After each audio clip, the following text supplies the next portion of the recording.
So these 84 asanas, which are the fundamental yogasanas, are 84 ways to make the body into a passage. It is not necessary, actually, for everybody to do 84 asanas. If they do one, it is enough. Usually hatha yogis, serious hatha yogis who are taking hatha yoga as their path to liberation, practice only one asana, just one asana. It is difficult for a thinking mind to understand why would somebody spend his whole life trying to sit in a particular way. But if you learn to sit right, if you just learn to hold your body right, everything that you need to know in this universe you can know. Because this is known as asana siddhi. If you can sit in a posture, stable and comfortable, for 2.5 hours, then we say you have attained to asana siddhi, that you are in absolute comfort and at ease in a particular posture.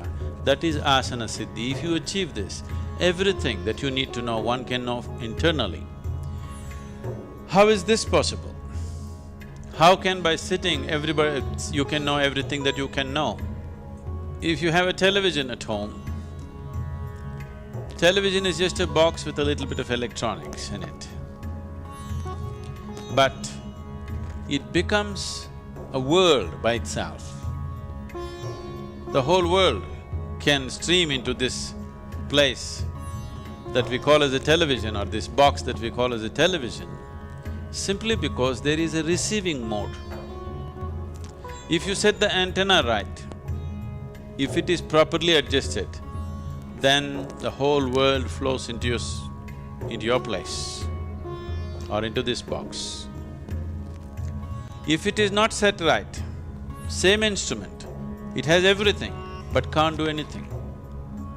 This is how human being is.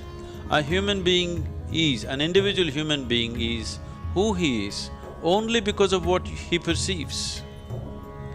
Only because of what he or she perceives, an individual human being becomes whoever they are. Right now, you are who you are only because of whatever you have perceived in your life till now. And you will be who you will be only because of what you will perceive in future. Whatever you perceive is what makes you whatever you are today. So, the whole system of yoga is only interested in enhancing perception. So if you hold the posture right, if your alignment is right, and if it matches with the cosmic alignment in some way, 84 alignments, if one gets into these 84 postures or even masters a single posture and approaches the remaining 83 through that, then everything that has happened in the creation till this moment, one can know, because the memory of that is right here within your system. In a, let us say in a codified way, it can be activated and ignited if it touches another dimension outside of yourself. So asanas are powerful means, yogasanas are powerful means to connect. I do not want you to forget what yoga means. Yoga means union. Union means two have become one. Two is just this, there are only two in the existence, you and the rest of the existence. In the rest of the existence, you may identify this one, that one, that one, but essentially there are only two, you and the rest of the existence, because there are only two dimensions of experience within you. You do not know what is up and down in this cosmos.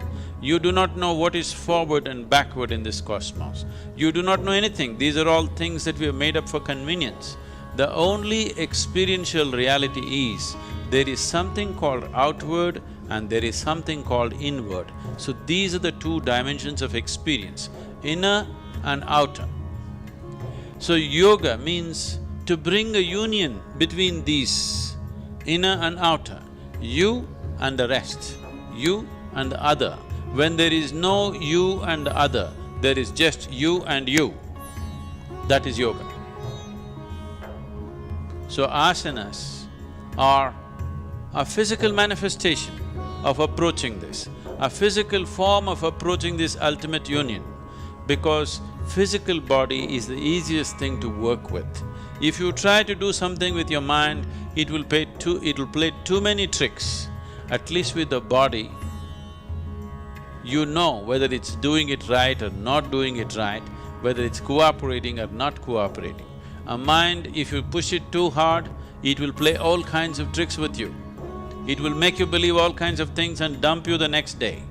But body is not like that. It is a reliable factor.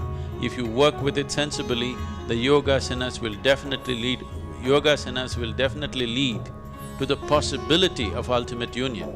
In the meantime, by getting into the postures, before all this alignment with the ultimate happens, inner alignment happens, which will naturally achieve a chemistry of healthfulness, joyfulness and blissfulness, and above all, balance.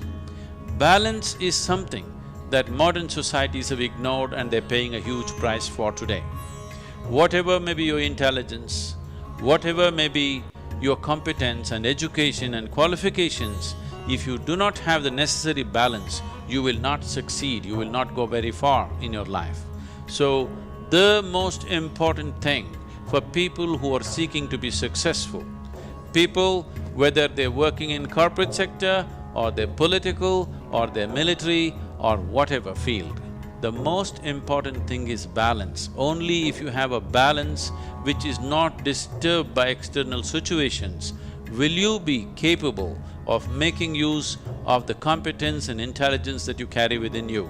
Otherwise, the most wonderful qualities that one may have will all go waste simply because of lack of balance. And Hatha Yoga means balance.